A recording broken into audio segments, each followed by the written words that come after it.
राज्यामध्ये विविध भागांमध्ये जी काही अतिवृष्टी होते आहे त्या संदर्भात आता आपल्या राज्याच्या कंट्रोल रूमवरनं आम्ही संपूर्ण राज्यात संवाद साधला। सगळे प्रमुख अधिकारी देखील जिल्हाधिकारी असतील, विभागीय आयुक्त असतील, असे सगळे आम्हाला ऑनलाईन उपलब्ध होते। साधारणपणे आपल्याला माहिती आहे की गेले 2 दिवस काही भागांमध्ये खूप अतिवृष्टी होते आणि साधारणपणे 18 ते 21 या दरम्यान विविध भागांमध्ये पुन्हा अतिवृष्टी होण्याचे त्या ठिकाणी चान्सेस आहेत। विशेषतः जवळपास 15-16 जिल्हे असे आहेत की त्यातल्या काही जिल्ह्यांमध्ये रेड अलर्ट आहे आणि काही जिल्ह्यांमध्ये ऑरेंज अलर्ट आहे आणि म्हणून अशा सगळ्या जिल्ह्यांमध्ये पुढची देखील व्यवस्था जी आहे ती योग्य प्रकारे व्हावी या दृष्टीने आपला प्रयत्न चाललेला आहे। कोकण विभाग जो आहे या कोकण विभागामध्ये जास्तीत जास्त रेड अलर्ट आपल्याला पाहायला मिळतोय।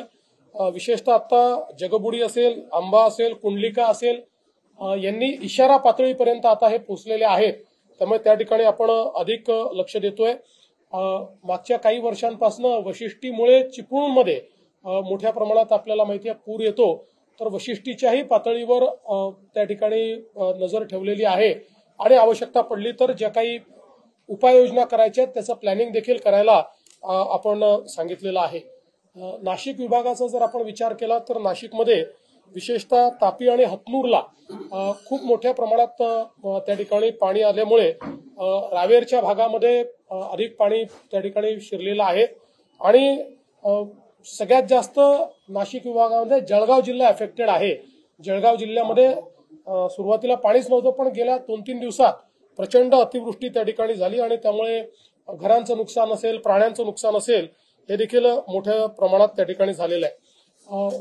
पुणे जिल्हा जो आहे, पुणे जिल्ह्यातल्या सगळ्या धरणांमध्ये अतिशय चांगलं पाणी आहे, पण आता कुठलंच धरण तिथे इशारा पातळीवर नाही, त्याच्यामुळे त्या ठिकाणी आपण लक्ष ठेवून आहोत। पण विशेषतः अलमाटी जी आहे त्या अलमाटीचा जो काही धोका आपल्याला कोल्हापूरला होऊ शकतो त्या दृष्टीने कर्नाटक सरकारशी सातत्याने आपली चर्चा चाललेली आहे।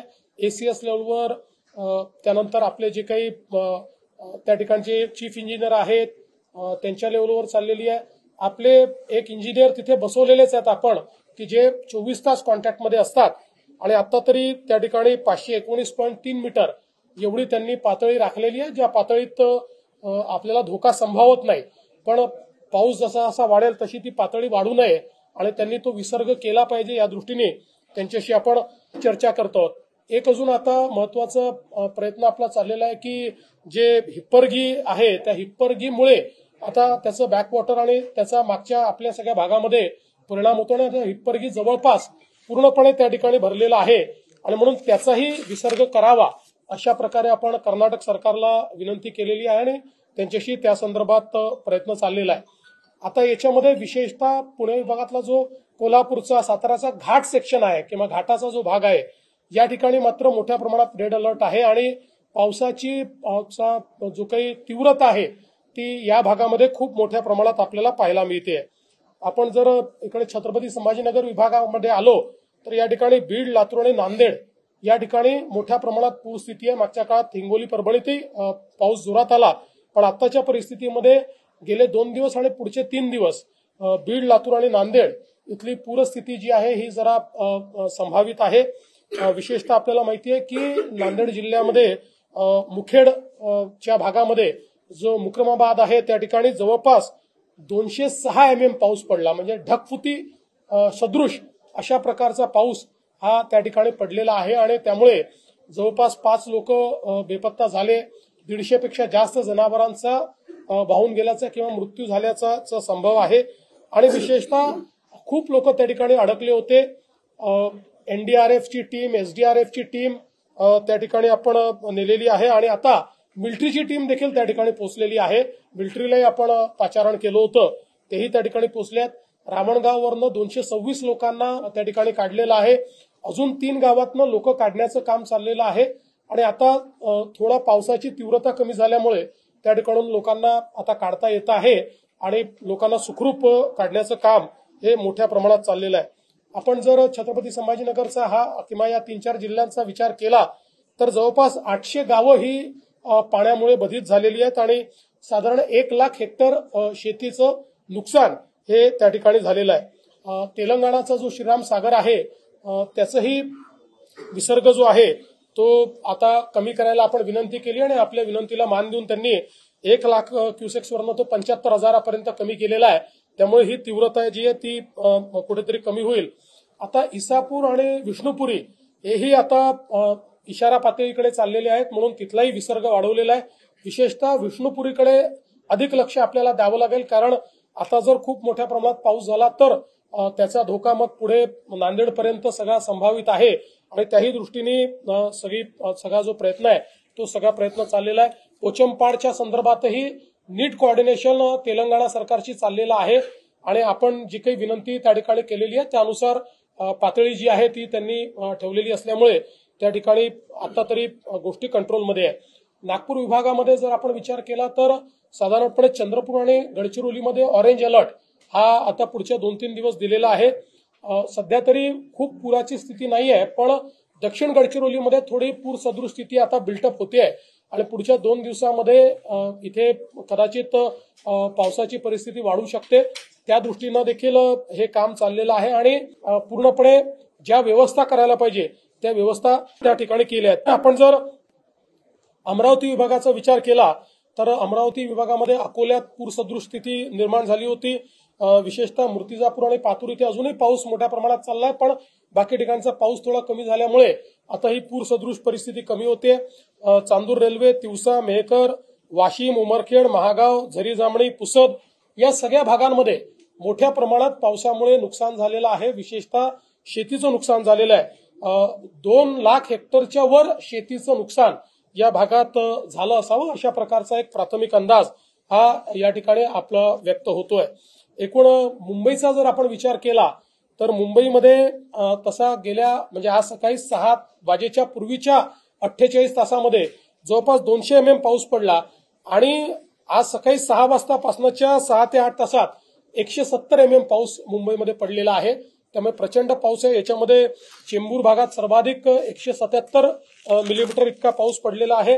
यावेळेस विशेष जो काही पावसाचा जोर आपल्याला दिसतोय तो शहर भाग आणि पूर्वी उपनगर म्हणजे ईस्टर्न सबर्ब्स ज्याला म्हणतो त्या क्षेत्रामध्ये जास्तीत जास्त पावसाचा जोर आपल्याला दिसतोय।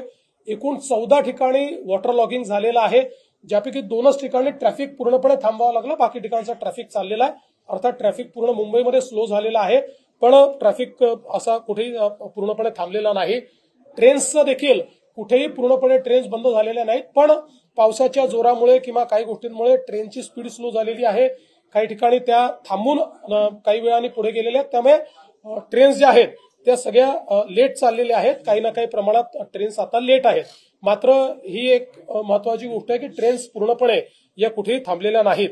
साधारणपणे डॉपलरनी जी काही माहिती आतापर्यंत आपल्याकडे आली आहे तर मुंबईमध्ये पुढचे 10 ते 12 तास अतिशय पावसाचा तीव्र जोर असण्याची शक्यता आहे। रेड अलर्ट देखील मुंबईला मिळालेला आहे। आज आपण सकाळचं सत्र तर नव्हतं, पण दुपारच्या सत्रामध्ये शाळांना सुट्टी दिलेली आहे आणि मंत्रालयात वगैरे देखील आपण हे सांगतोय की दुपारी लवकर 4 वाजेनंतर लोकांना निघून जायची परवानगी जी आहे ती आपण या ठिकाणी देतो आहोत, कारण ही जशी जशी इंटेन्सिटी वाढेल तसं तसं लोकांना किंवा कर्मचाऱ्यांनाही जाण्याकरता अडचणी होतील। आज संध्याकाळी 6-6:30 नंतर हाय टाईड आहे किंवा त्या ठिकाणी साधारण 3 मीटरच्या लाटा असतील। उद्या 4 मीटरपर्यंत लाटा ज्या आहेत त्या अपेक्षित आहेत। त्यामुळे हा जो काही भरतीचा काळ आहे त्या काळामध्ये लोकांनीही काळजी घेतली पाहिजे। अनेक वेळा लाटा पाहण्याच्या नादामध्ये लोक अडचणीमध्ये येतात, त्यामुळे हे लक्षात घेतलं पाहिजे की आज संध्याकाळी 6 नंतर आणि उद्या या 3 मीटर आणि 4 मीटरच्या लाटा या त्या ठिकाणी असतील। त्या काळामध्ये मोठ्या प्रमाणात पाऊस असेल, त्यामुळे समुद्राची पातळी आणि नाल्यांची पातळी सारखी असेल आणि म्हणून आपल्याला मोठ्या प्रमाणात पाणी पंपिंग करावं लागेल।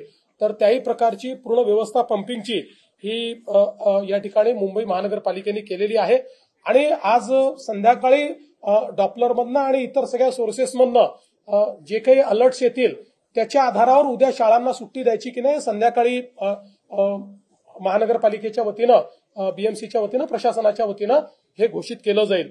आतापर्यंत जो काही अंदाज आलेला आहे त्याच्यामध्ये संपूर्ण महाराष्ट्रात एकूण 4 लाख हेक्टर जी काही जमीन आहे ही म्हणजे त्याच्यावरची पिकं जी आहेत ती पिकं पावसामुळे बाधित झालेली आहेत आणि याच्यामध्ये विशेषतः यवतमाळ, नांदेड, वर्धा, बीड, वाशिम वगैरे हा जो सगळा भाग आहे याच्यामध्ये जास्तीत जास्त सर्कलमध्ये म्हणजे वाईड स्प्रेड अशा प्रकारचं नुकसान जास्तीत जास्त सर्कलमध्ये हे या ठिकाणी दिसत आहे. आता जे काही या ठिकाणी नुकसान झालेलं आहे जनावरांचं आणि घरांचं किंवा लोक मृत्युमुखी काही प्रमाणात जिथे पडलेले आहेत या संदर्भात सगळे अधिकार हे जिल्हाधिकाऱ्यांना देण्यात आलेले आहेत आणि त्यांना निधी देखील उपलब्ध करून दिलेला आहे. उन्हे पद्धतीने त्यांना निधी विड्रॉ करता येतो. त्यामुळे कुठल्याही अशा प्रकारची घटना झाल्यानंतर तात्काळ त्या ठिकाणी जी काही मदत आहे ती मदत त्यांना करता येईल. प्राण्यांच्या संदर्भात असेल किंवा व्यक्तींच्या संदर्भात असेल किंवा घरांची पडझड असेल ते देखील सांगितलेलं आहे. काही ठिकाणी लोकांना तात्पुरत्या निवाऱ्यात जे हलवावं लागतं त्या ठिकाणी चांगली त्यांची जेवणाची सोय झाली पाहिजे, पिण्याचं स्वच्छ पाणी मिळालं पाहिजे अशा प्रकारचे आदेश देखील आपण त्या ठिकाणी दिलेले आहेत. आणि पिकाचं जे काही नुकसान झालंय त्या संदर्भात एक इंटेन्सिव्ह अशा प्रकारचं पाहणी करून त्याचेही पंचनामे करण्याचे आदेश हे आपण दिलेले आहेत.